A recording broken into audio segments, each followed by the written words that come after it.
So when does puberty start?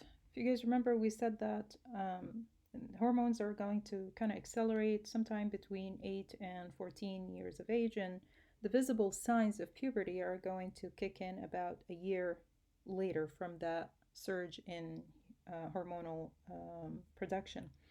So this gap of about 6 years sometimes is a bit frustrating for parents and for kids alike because they want to know, when will I have those visible changes? Of course, this is not an easy question to answer because it has a lot of factors that are built into it. So about two-thirds of the variation in age of puberty has to do with the genes of that child. Of course, sex is going to affect the initial onset. We said that females tend to begin puberty before males do, but also sex affects the sequence of the stages of puberty. If you guys remember, we said that, for example, for height, girls tend to have the growth spurt or the height spurt before menarche, whereas for boys it's usually after spermarchy. So there's about a 2 year gap between boys and girls in height, and that is due to the onset of those hormones and the effect of those hormones on height, for example.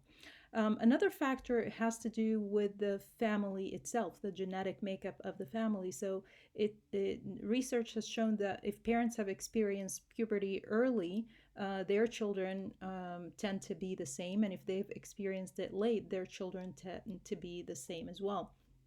There's another factor, although it's not really to be taken at face value.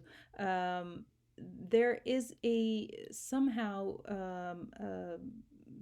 a connection between the ethnicity of certain groups and the onset of puberty. We see that African American children, for example, tend to reach puberty ahead of their European counterparts by about 6 to 7 months difference, and also ahead of Hispanic children, Hispanic American children, while Chinese children tend to be much later to start puberty.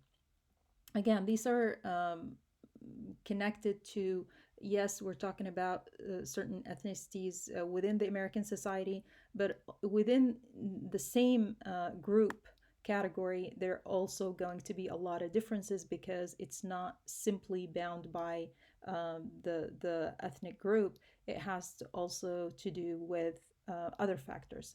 And one of those factors, of course, is body fat. So another major influence on the onset of puberty is how heavy the child is.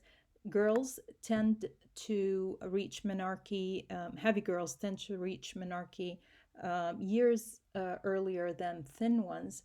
And there has been a secular trend, or an increase or a decrease in various measurements as a result of modern condition. And the modern condition here is nutrition, that has contributed to pretty much an earlier onset of puberty across the board for pretty much boys and girls alike, but particularly for girls.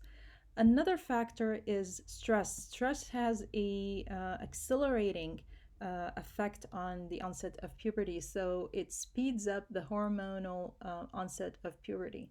And in one particular study, they found that sexually abused girls were found to have the onset of puberty as much as a year ahead of their counterparts with no history of sexual abuse.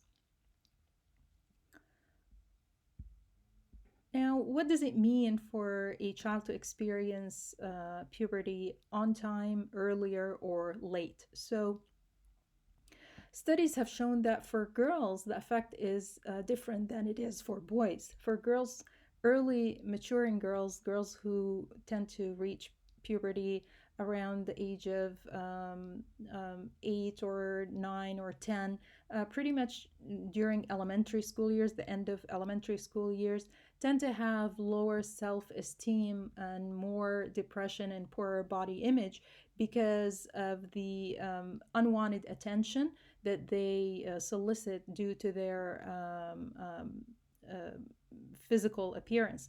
Remember, we said that the sequence of puberty for girls has to do with the outside more maturing more than the inside before menarche.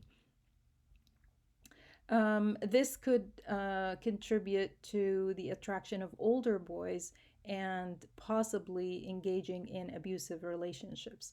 For boys, early maturing boys tend to be more attractive and wanted in a positive way, which could actually enhance their potential to engage in law breaking behavior or aggression and pass for older kids and be able to abuse alcohol and drugs. So the negative effect of early maturing boys is I mean, they're both positive. Early maturing girls tend to have the negative effect on their psychosocial and emotional part, where for boys, it's more on the while they're it might improve their self esteem or enhance their self esteem,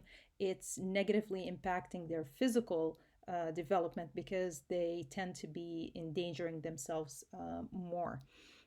Slow developing boys, on the other hand, are the ones that are actually kind of experiencing what early maturing girls would experience.